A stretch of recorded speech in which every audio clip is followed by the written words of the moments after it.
காலமா பயணித்திருக்கக்கூடிய ஐஎம்எல் கட்சி இன்னைக்கு கூட்டணி விட்டு வெளில போறதாகவும் தமிழக வெற்றி கழகத்துடன் கூட்டணி இணையதாகவும் அதிகாரப்பூர்வமா அறிவிப்பு கொடுத்திருக்காங்க. திமுக கூட்டணியுடைய ஒவ்வொரு கட்சிகளும் தற்போது வெளியே போற சொல்ல ஐஎம்எலும் போயிட்டாங்க. எப்படி பாக்குறீங்க? அவங்க போய் தான் அமைச்சர் ஆகிட்டாங்க. ஏற்கனவே அங்கே போயிட்டாங்க. முழுக்க நினைஞ்ச பிறகு முக்காடு இருக்குன்னு சொல்லுவாங்க. அதுபோல் இன்னைக்கு சொல்லிட்டாங்க. அவ்வளோதான்.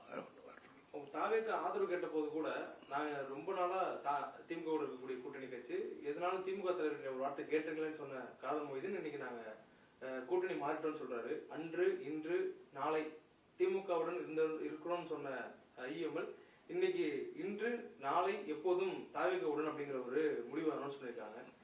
ஏற்கனவே எங்கிட்ட சொன்ன முடிவு எப்படி மாறிச்சோ அதே போல் அதுவும் மாறும் என்பதற்கு அவர்களே கன்ஃபெஷன் ஸ்டேட்மெண்ட் கொடுத்துட்டாங்க. அதனால் இதெல்லாம் ஒரு புது அனுபவம் எங்களுக்கு. காரணம், இதுவரையில் ஏற்படாத அனுபவம் இந்த தேர்தலில் ஏற்பட்டிருக்கு. அதாவது யார் நண்பர்கள் யார் பகைவர்கள் என்பதை அடையாளம் காண்பதற்கு என்னுடைய கண்களை திறப்பதற்கு இந்த தேர்தல் ஒரு நல்ல பாடம் ஆயிடுச்சு. மிக விரைவில் மாற்றம் வரும். வருகிற போது நாங்கள் யார் என்பதை நாங்கள் காட்டுவோம். இதுபோல சந்தர்ப்பவாதம் செய்வர்களுக்கு மக்கள் நல்ல பாடம் புரிவிட்டுவார். ஒரு கட்சியின் பெயரை சொல்லி ஒரு கட்சியினுடைய தொண்டனுடைய உழைப்பில் வெற்றி பெற்றுவிட்டு ஒரு 10 நாளுக்குள்ளே மாறிப்போவது, பேச்சை மாற்றுவது என்பது எவ்வளவு வித்தியாசமான ஒன்று, கேவலமான ஒன்று என்பதை அவர்கள் அறிவார்களோ இல்லையோ. தமிழ்நாட்டு மக்கள் அவங்க ஓட்டு போட்ட மக்கள் இன்னைக்கு அவ்வளவு ரொம்ப இப்போ ஏடிஎம்கிலேருந்து விலகி போகிறவங்க ராஜினாமா செய்துட்டு நிற்கிறாங்க இல்லையா. அதே போல் இந்த கூட்டணியில இருந்து அங்கே போகிறவங்களும் அந்த முறையை பின்பற்றினாங்களா அப்போ பார்த்துக்கலாம். வைகோவும் பொதுக்குழு தான் நாங்கள் திமுக கூட்டணி இருக்கிறோமா இல்லைங்கிற முடிவை எடுப்போம் அப்படிங்கிற ஒரு நிலைக்கு போயிருக்காரு. இதான் இப்போ இவங்க போட்டு எடுத்து இல்லையா, அதே மாதிரி தான் எடுக்க போறாங்க. இது என்ன காரணம்? தேர்தல் முடிந்ததுக்கு பிறகு திமுகவுடன் இந்த தேர்தலே ஒரு வித்தியாசமான தேர்தல். எந்த ஊடகம் எந்த பத்திரிகையாளர்கள் யாருமே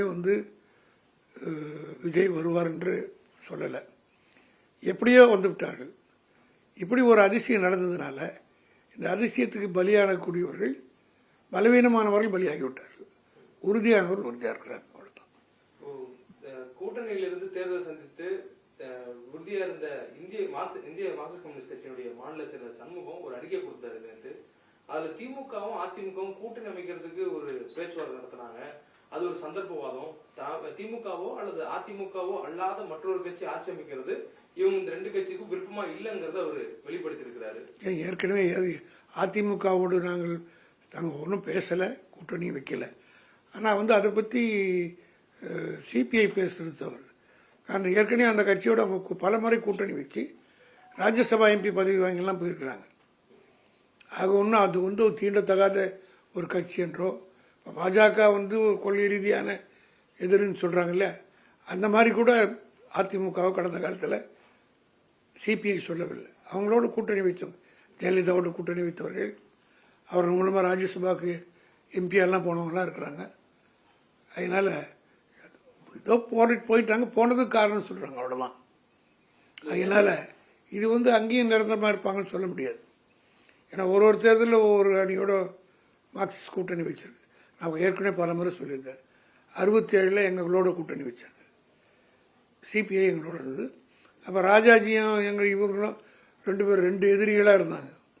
2 பேரையும் அண்ணா ஒரே மேடையில் வச்சுட்டு கூட்டணி சேர்த்து அமைச்சது திமுக தான்.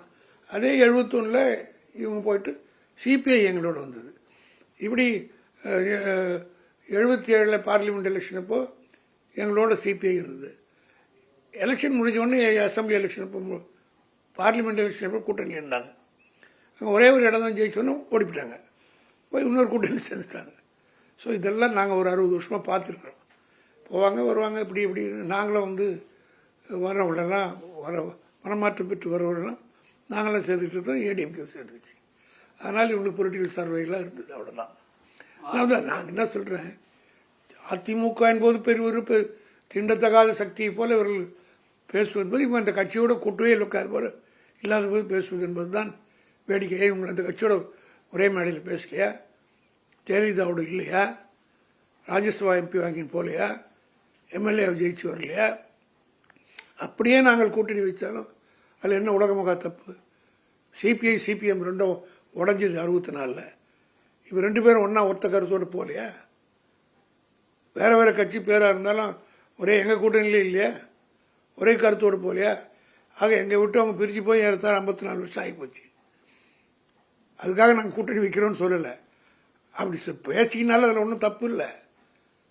அப்படி சொன்னால் உலகமாக தப்பு. அது இவங்க மாத்திரம் 2 கம்யூனிஸ்டுகள் பிரிந்தார்கள், அப்புறம் சேர்ந்தாங்களா இல்லையா? 2 பேரும் எப்படி எளியும் முடியுமா இருந்தாங்க பிரியும் போது. கேரளத்தில் கணவன் மனைவி 2 பேர், தாமஸ் கௌரி தாமஸ்ன்னு இருந்தாங்க. அதில் கௌரி தாமஸ் என்று சிபிஐயில் இருந்தார். அவருடைய கணவர் அந்தம்மா சிபிஎம்ல இருந்தாங்க, அவர் சிபிஐயில் இருந்தார். 2 பேருமே இஎம்எஸ் நம்பூதிரி பார்ட்டி அமைச்சரில் மந்திரியாக இருந்தவங்க. கணவன் ஒரு கட்சி மனைவன் ஒரு கட்சின்னு போகும்போது கூட ஒரே வீட்டில் இருந்துக்கிட்டே 2 பேரும் தனித்தனியாக இல்லையா? இதெல்லாம் கம்யூனிஸ்ட் கட்சியில் வரலாறுல பார்க்கலையா? இப்போ அவங்க 2 பேரும் ஒன்றா இருந்து ஒரே மேடையில் இவங்க எடுக்கிற முடிவு தான் அவருங்க, அவங்க எடுக்கிற முடிவு தான் இவங்கன்ற மாதிரி எடுத்துக்கலையா? ஆக நானே பல முறை சொல்லியிருக்கேன், அதிமுக என்பது எங்களுக்கு பங்காளி மாதிரி. எங்கிட்ட இருந்து போனவங்க தான் நாங்கள். அதனால பங்காளி கட்சி, பகையாளின்றது கொள்கை ரீதியாக பாஜக ஒன்று தான் பல முறை நானும் சொல்லியிருக்கேன், எங்களுக்கு சொல்லியிருக்கோம். அதனால நாங்கள் அப்படி ஒன்றும் கூட்டணியும் பேசலை. ஆனால் ஒரு பேர் 2 பேரும் சேர்த்து ஒரே இடத்துல உட்கார வச்சுட்டாங்களே. நாங்கள் 2 பேரும் ஒரே அணியில் தானே இப்போ சட்டசபையில் உட்காந்துட்டு இருக்கோம். காலம் கணிந்து விட்டதில்லை, உட்கார வச்சுக்கிச்சு இல்லை. இதுவரையில் இல்லை 77லேருந்து அதிமுக ரூலிங் இருந்தால் நாங்கள் எதிர்கட்சியாக இருப்போம். இப்போ ஒரே வரிசையில் அமைத்து வைக்கிறோம். ஆக இதை பார்க்குறப்போ தொண்டர்கள் எல்லாமே 2 பேருக்குள்ளே இணைந்து விட்டார்கள் போலதான் தெரியுது. அந்த இணைப்புக்கு காரணம் இவங்க தான்.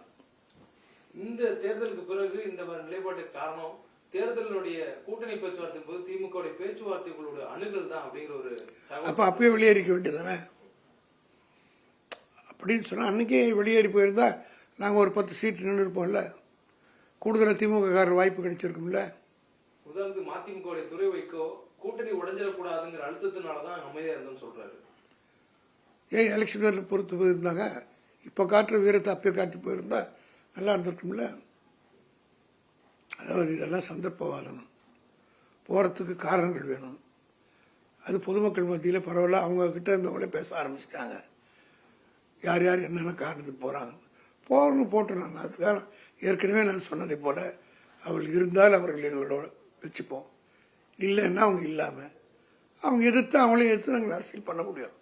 கடந்த 76 ஆண்டு காலமாக அப்படி நாங்கள் பயணித்திருக்கிறோம். ஆகவே இப்படி ஏற்படுகிற மாற்றங்கள் ஒன்றும் எங்களுக்கு புதியதில்லை. இது பழக்கப்பட்ட பொருள் தான். திமுக அதுக்கேற்ற யூகங்களை வைத்து எங்கள் தலைவர் வகுத்து கொண்டிருக்கிறார். ஆகவே திமுக தொண்டர்கள் மிக தெளிவாக இருக்கிறார்கள். நீங்கள் பார்க்குறீங்க, பல பேர் இப்போ மாற்றி மாறி பேசுகிறாங்க. ஆனால் திமுகனுடைய எந்த தலைவரும் போகல, எந்த தொண்டரும் போகல, சலசலப்பு இந்த கட்சியில் ஏற்படலை. அதனால் உறுதியான தொண்டர்கள் இருக்கிற இயக்கத்துக்கு தலைமை தாங்குகிற எங்களுடைய தலைவர் தலைவர் ஸ்டாலின் அவர்கள் நிச்சயமாக இது ஒரு டெம்பரரியா நடந்திருக்கு.